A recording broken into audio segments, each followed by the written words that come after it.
Hey Canonites, welcome back. Lone Wolf issue 4 finally released, concluding our dive into the character of Linda 058. It's been a pretty good run thus far, so let's dive into this final issue and see if it can stick the landing. Naturally, we pick up where we left off, with Chen about to kill Linda. While Chen tries to retrieve Gabriella from the Promise of Dawn, Linda dodges bullets from his defense turrets. He also removes Athos before trying to run away. Meanwhile, in the settlement, Shell and Davidson prepare to use a bomb to collapse a nearby escape route to force survivors to the new build ship. They're caught by Hala, but Shell disarms her and shoots a grunt that had shown up, saving her life. Back in the mountains, Chen again accuses Linda of being a machine, saying that she should leave to help the survivors, that there's nothing he can do anymore. Linda disarms Chen, taking back Athos, and grabs the container holding Gabriella. And here we see Chen's motivations laid bare, his hypocrisy come to light. Chen had been lying to his fellow survivors, only a few having an idea of Chen's goal to steal away Gabriella. As Linda says, a need-to-know basis just like the UNSC. Further, it turns out that the nav unit is already on the new build ship, the trip to the Promise being solely to use Linda to retrieve Gabriella and steal the AI away. In short, Chen is a total piece of shit. Linda notes that she should, kill Chen, but then says that saving the survivors is her priority now. She considers causing an avalanche to take out the Covenant, but worries about how many survivors it would kill. Luckily, with Athos back in hand, there's a solution. Athos reveals that Chen was the one who blocked comms, meaning that he could unblock them.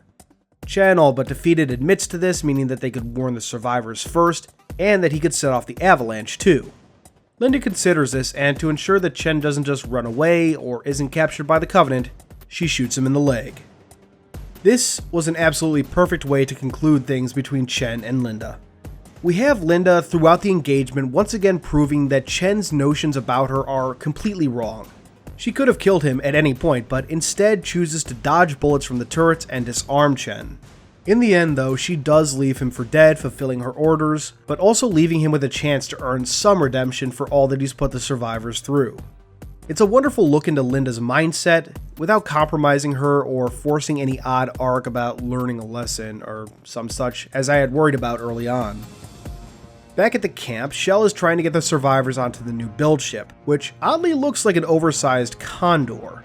Shell and Davidson are searching the ship when Chen's voice comes over the comms. He apologizes for what he'd done in the last year, lets them know where the nav unit is, and then blows up the Promise of Dawn, causing the avalanche. With the avalanche coming, everyone rushes into the ship except Hala, who still wants to wait for Chen.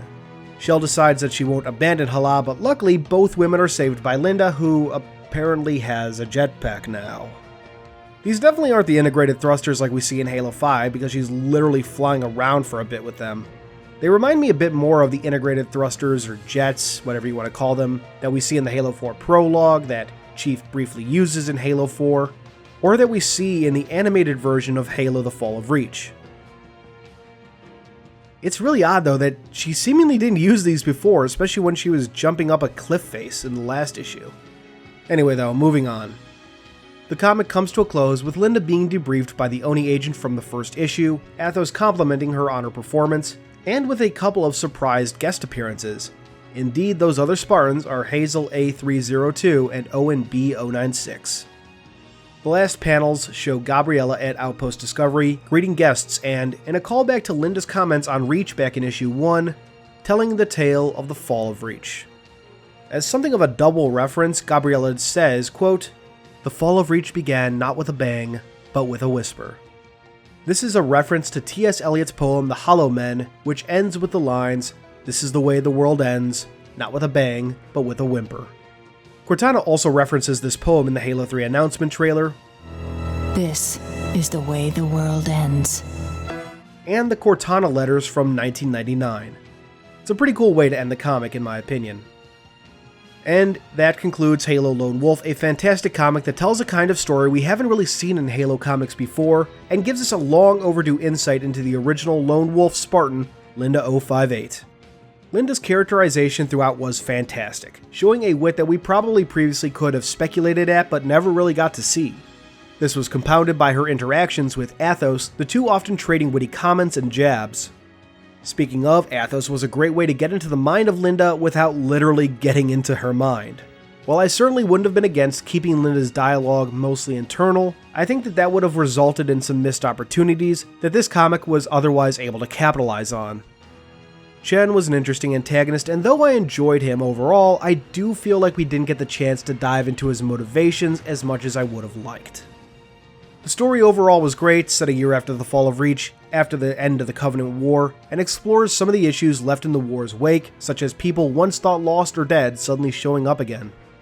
The MacGuffin this time was the AI Gabriella, which, like Collateral Damage, was a nice break from the usual Forerunner weapon number 44521.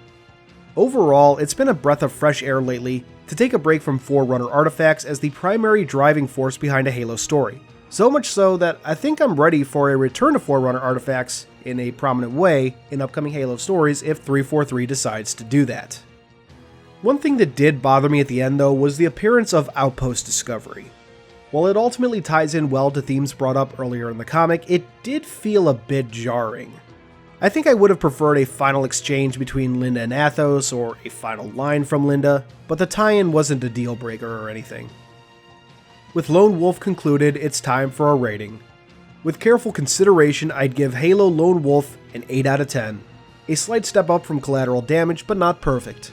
In short, good. But these are just my thoughts. What are yours? Let me know in the comments below. Thanks for watching, I hope you enjoyed this comic and these reviews, and until next time, this has been Halo Canon. Thanks for watching, everyone. I hope you enjoyed this video. If you did, please consider subscribing, and if you really love me, hit that notification bell and leave a thumbs up. These both really help out the channel. I wouldn't be where I am now without your views and support, so once again, thank you. Keep on being awesome, Canonites.